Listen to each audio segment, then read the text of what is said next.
कैमरेज की जहाँ तक अगर बात हो रही हो वहाँ पे गोप्रो का नाम ना आए ऐसा तो फिर हो नहीं सकता। ये एक छोटा सा डिवाइस जिसने सारी फिल्म मेकिंग इंडस्ट्री को ऊपर से नीचे बदल के रख दिया। ऐसा क्या है इस गोप्रो में?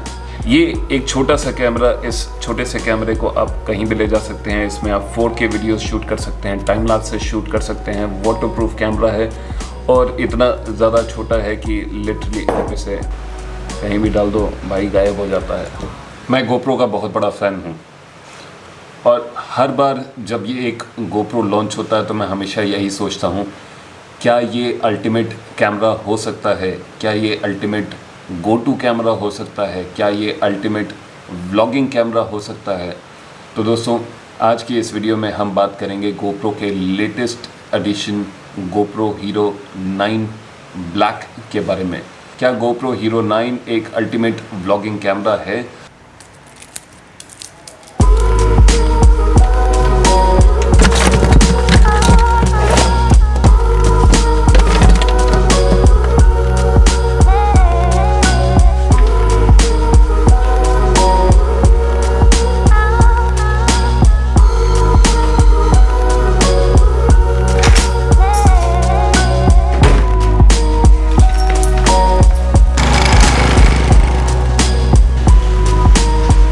गोप्रोस कहीं भी आ जाते हैं।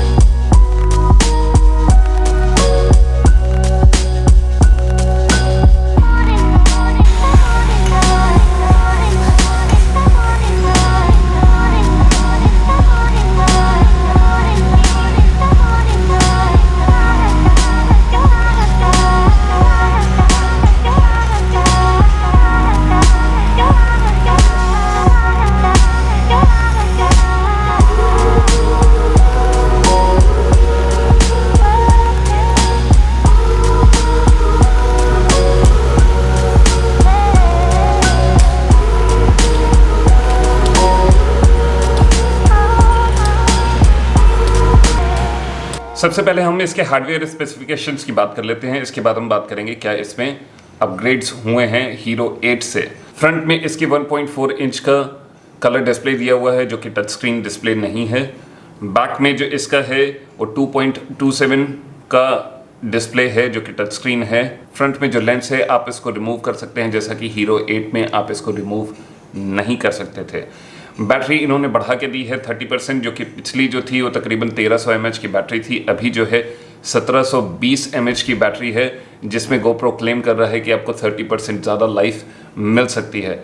इसके अलावा गोप्रो ने यह भी क्लेम किया है कि इसको आप जो है किसी भी कंडीशन में ले जा सकते हैं, यानी कि फ्रीजिंग कंडीशन में भी ले जा सकते हैं और इसकी जो बैटरी ड्रेनेज है वो कम होगी कंपेयर टू ओल्ड गोप्रोज। जैसे मेरा हीरो 6 था, इसकी बैटरी काफ़ी ज़्यादा ड्रेन हो जाती थी कोल्ड टेम्परेचर्स में ले जाने पर।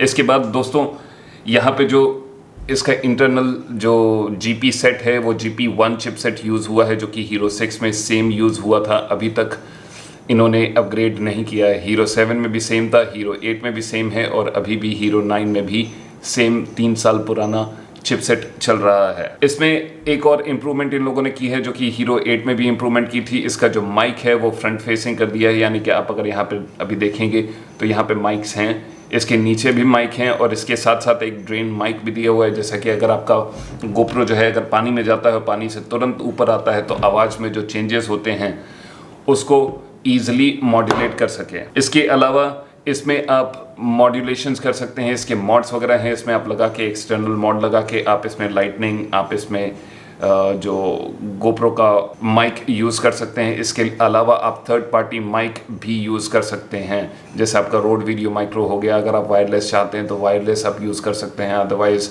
रोड वीडियो माइक्रो जो कि विदाउट बैटरी चार्ज है आप उसको यूज़ कर सकते हैं। तो ये तो है इसके स्पेसिफिकेशंस। बात करते हैं क्या क्या अपग्रेड्स हुए हैं पुराने गोप्रो के हिसाब से। तो दोस्तों, अभी के जो गोप्रो है गोप्रो हीरो 9, इसमें 23.6 मेगापिक्सल का सेंसर है, जिसमें आप 5K 30 फ्रेम्स पर सेकंड पे शूट कर सकते हैं। 20 मेगापिक्सल की आप स्टिल्स शूट कर सकते हैं। 4K 60 पे आप शूट कर सकते हैं। हाइपर स्प्रूफ जो है इन लोगों ने अपग्रेड करके दिया है। पिछला जो था हीरो 8 में वो 2.0 था, अभी 3.0 हो गया है। टाइम रैप जो है इसको भी इन लोगों ने 3.0 पे अपग्रेड कर दिया है। टाइम रैप पे इन लोगों ने एक अच्छी बात की है कि जैसे पिछले जो टाइम रैप था आप उसको स्लो करते थे हीरो 8 में, तो आप उसमें ऑडियो रिकॉर्ड नहीं कर सकते थे, उसके लिए आपको एक एक्सटर्नल ऑडियो रिकॉर्ड करके आप उसको प्रोसेस कर सकते थे। अभी का जो टाइम रैप है आप उसको स्लो करके आप उसमें ऑडियो भी रिकॉर्ड कर सकते हैं, जो कि एक काफ़ी अच्छा फीचर है। इसके लिए मैं गोप्रो को थम्स अप दूंगा। इसके अलावा जो है हॉराइजन लेवलिंग है, जिसके लिए भी मैं गोप्रो को थम्स अप दूंगा। इसके अलावा जो मैं ढूंढ रहा था काफ़ी समय से वो है शेड्यूल्ड शूट, यानी कि अगर आप सुबह 5 बजे या 4 बजे आप उठना नहीं चाहते हैं तो आप अपना कैमरा सेट करके रख दीजिए, टाइमर सेट करके रख दीजिए, गोप्रो अपने आप वीडियो शूट करने लगेगा। यानी कि अगर आपको अर्ली मॉर्निंग सनराइज़ का शूट करना है तो आपको उसके लिए उठने की ज़रूरत नहीं है, आप टाइमर सेट करके रख दीजिए और बड़े आराम से शूट हो जाएगा। ये तो रही ओवरऑल एक गोप्रो के क्या फीचर्स हैं। इसके बाद हम बात करते हैं क्या इसके ड्रॉबैक्स हैं। मैं आपके साथ जो डिटेल्स शेयर करूंगा ये पूरी रिसर्च के साथ है। सबसे पहली बात, अगर आपके पास GoPro Hero 8 है तो दोस्तों यहाँ पर कोई भी आपका मॉड्स, अगर आप मॉड्स यूज़ कर रहे हैं GoPro Hero 8 के तो काम नहीं करेगा। GoPro Hero 8 की बैटरी काम नहीं करेगी, क्योंकि ये जो बैटरी है ये बड़ी है और GoPro Hero 8 की जो बैटरी है वो छोटी है। हालांकि GoPro Hero 9 का जो साइज़ है वो भी GoPro Hero 8 से बड़ा है, तो ना तो आप पुरानी बैटरी यूज़ कर सकते हैं ना ही आप पुराने मॉड्स यूज़ कर सकते हैं। ये तो रहा एक इसका ड्रॉबैक। इसकी फ्रंट स्क्रीन जो है वो काफ़ी लैगी है, यानी कहने का मतलब कि अगर आप इसको 4K में शूट कर रहे हैं तो अब आप थोड़ा सा लैग महसूस करेंगे। आप 1080 पे जहाँ तक मैंने सुना है कि लैग इतना ज़्यादा नोटिसेबल नहीं है। इसके बाद जो फ्रंट स्क्रीन है वो सिर्फ कलर डिस्प्ले है, इसमें कोई टच नहीं है, जिसके लिए मैं GoPro से नाराज़ हूँ। आई मीन जिस प्राइस रेंज पे GoPro ने इसे अभी रखा है उस हिसाब से कम फ्रंट में एक टच स्क्रीन रहती तो अच्छा रहता। इसके अलावा जो है कैमरे को चार्ज करने के लिए आपको पूरा का पूरा जो है बैटरी डोर जो है, जैसे यहाँ पर था ये पूरा बैटरी डोर है, आपको इसको ओपन करना पड़ेगा। हालांकि GoPro Hero 6 में इन लोगों ने चार्जिंग के लिए HDMI के लिए अलग से ये स्लॉट दे के रखा हुआ है, तो GoPro को इस पर थोड़ा सा काम करना पड़ेगा। इसके अलावा जो इसका माइक है वो भी फ्रंट में दिया हुआ है, जैसा मैंने आपको बताया, तो उसकी भी मैंने क्वालिटीज़ वगैरह चेक की ऑनलाइन, मेरे को इतनी सेटिस्फैक्ट्री नहीं लगी। मतलब कि समझ लीजिए आप GoPro Hero 6 से लेके 7 आ गया, 8 आ गया और अब 9 का जनरेशन 2020 आ गया, 3 साल के बाद भी इंटरनल माइक की जो क्वालिटी है अभी भी काफ़ी पुअर है। हालांकि थोड़ी इम्प्रूव हुई है, लेकिन आप इसको अगर चाहें तो अगर व्लॉगिंग कैमरा बनाने की, जैसा मैंने तकरीबन 2 साल तक मैंने इस Hero 6 को व्लॉगिंग कैमरा बना के रखा, हाउएवर मैं सेटिस्फाइड नहीं था इसकी ऑडियो क्वालिटी से। इसके अलावा दोस्तों एक और ख़ास बात जो मैंने नोटिस की है, काफ़ी और भी जितने रिव्यूज़ मैंने चेक किए हैं अभी तक, कि ये जो है फ्रीज़ करता है। जैसा मेरा GoPro Hero 6 भी था, ये भी हमेशा फ्रीज़ कर जाता था और उसके बाद एक फ़ाइल क्रिएट कर देगा इंटरनली जिसको आप यूज़ नहीं कर सकते हो। तो वो आपका एक तो स्टोरेज स्पेस अलग से ले रहा है, दूसरी बात ना तो वो आपका काम करेगा तो बर्बाद है, और उसके बाद आपको वही पुराना एक टोटका काम करना पड़ेगा। इसको ओपन कीजिए, इसकी बैटरी निकालिए और दोबारा से बैटरी डाल दीजिए और उसके बाद मनाइए ऊपर वाले से कि ये फ्रीज़ ना हो अगले शॉट में। इसके अलावा दोस्तों सबसे जो मेरे को लगा कि जो इसका प्राइस रेंज है, मेरे ख्याल से इसको इन लोगों ने काफ़ी हाई ब्रैकेट में रखा है, तकरीबन $450 से $500 के आसपास ये पड़ जाएगा अगर आप इसके। अच्छा, एक बात खास मैंने देखी है कि अगर आप GoPro की वेबसाइट पे जाइएगा जहाँ पर आप डायरेक्टली भी ऑर्डर कर सकते हैं, भारत में भी ऑर्डर कर सकते हैं, जैसे मैं वियतनाम में हूँ तो मैं यहाँ पर भी ऑर्डर कर सकता हूँ डायरेक्टली GoPro की साइट से, लेकिन उसमें भी है कि पहले तो कैमरा जो है 349 के ब्रैकेट में दिखाता है, उसके बाद आपको उसमें GoPro का सब्सक्रिप्शन लेना पड़ेगा। अगर आप उस सब्सक्रिप्शन को कैंसिल कर देते हैं तो उसके भी चार्जेस आपको पे करने पड़ेंगे। क्या है मतलब कि आपको GoPro का पूरा अमाउंट पे करना पड़ेगा।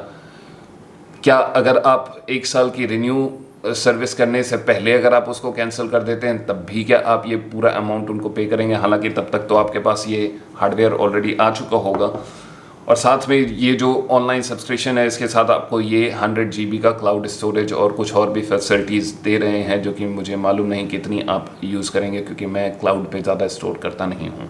इसके अलावा अगर आप नॉर्मली ख़रीदना चाहते हैं किसी शॉप से, ये तो तकरीबन आपको $450 से $500 के आसपास का पड़ेगा, जो कि तकरीबन भारतीय मूल्य में अगर बात की जाए तो 37,000 रुपये। अगर आप वियतनाम में हैं तकरीबन 12 मिलियन डोंग के आसपास आपको पड़ेगा। कुछ और भी कंपनीज हैं जो कि इसको कुछ कम प्राइस में भी बेच रही हैं, लेकिन वो क्या है अभी तक मुझे श्योर नहीं है।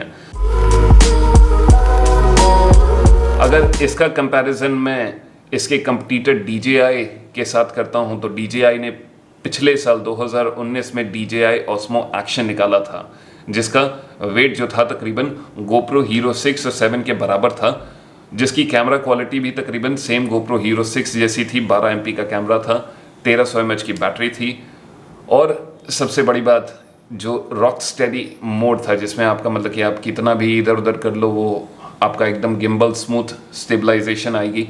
फ्रंट में उन लोगों ने भी एक आपका कलर डिस्प्ले स्क्रीन दे के रखी हुई थी, हालांकि वो भी टच नहीं थी।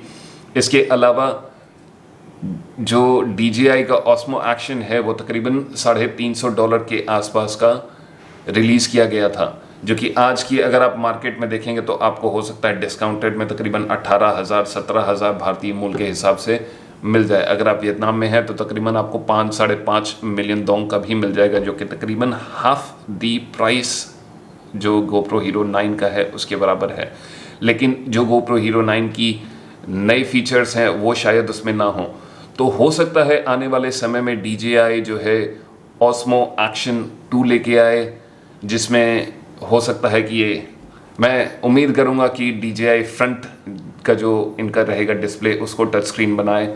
उसके अलावा 5K 60 फ्रेम्स या 120 फ्रेम्स आप शूट कर सकें उसमें। बाकी जो है कैमरा कम से कम 25 मेगापिक्सल या 28 मेगापिक्सल कम से कम GoPro से ज़्यादा होना चाहिए, और बैटरी भी तकरीबन मेरे ख्याल से इस बार जो है वो Osmo Action की तकरीबन सिमिलर होने वाली है GoPro Hero 9 जैसे। और एक चीज़ मैं आपको बताना भूल गया, GoPro Hero 9 जो है उन लोगों ने तकरीबन Osmo Action की ही कॉपी की है। पहले तो Osmo Action GoPro की कॉपी कर रहा था, अब मुझे ऐसा लग रहा है कि GoPro DJI की कॉपी कर रहा है। I mean, come on, पिछले आपने GoPro Hero 8 में लेंस मतलब कि आप उसका रिमूव नहीं कर सकते, तो अगर आपका स्क्रैच लग गया तो भैया आप फिक्स हो, या तो एक नया कैमरा बाई करो। इसके बाद आप GoPro Hero 9 लेके आते हो और उसमें आप भैया ये रिमूवेबल वाला सिस्टम जो है फिर से ले आते हो। GoPro की स्ट्रैटेजी इस बारे में मुझे एकदम समझ में नहीं आई। इसके अलावा भी जो इतने ज़्यादा जो इन लोगों ने अभी फीचर्स लॉन्च किए हैं, क्या प्राइस के हिसाब से सूटेबल है? मेरा जो टेक है मैं उस पर बात करूंगा। पहला मैंने आपको बताया फ्रंट में अगर इसके टच स्क्रीन होती तो अच्छा लगता। जो लैग्स हैं ये लैग्स नहीं होने चाहिए थे। दूसरा, GoPro को GP2 चिपसेट यूज़ करना चाहिए था, जिसके लिए मैं सोच रहा था शायद GP2 चिपसेट यूज़ करेगा। इंटरनल माइक की क्वालिटी जो है अगर थोड़ी और अच्छी हो जाए, जहाँ पर आपको मॉड्स की ज़रूरत ना हो। कम ऑन, हर चीज़ यार आप बेचते रहते हो एक्स्ट्रा, थोड़ा सा यार शर्म कर लो। इसके अलावा कम से कम अगर आप ये नहीं कर सकते हो तो एक यार कम से कम प्रोसेस लेके आओ जहाँ पर आप जो वायरलेस माइक्स हैं आप उसको अटैच कर सको बिना वायर के। मतलब कि आप कम से कम ब्लॉगिंग तो आसान बना सकते हो यार GoPro। लास्ट में मैं GoPro से यही कहना चाहूँगा यार, कम से कम इसको 300-350 के ब्रैकेट में आप लेके आओ, जहाँ पे अफोर्डेबिलिटी जो है लोगों की वो ज़्यादातर लोग इसे यूज़ कर सकें as a go to camera. कहीं भी जाने के लिए आप मतलब कि ये GoPro जेब में डालिए और गोटी गल्टी।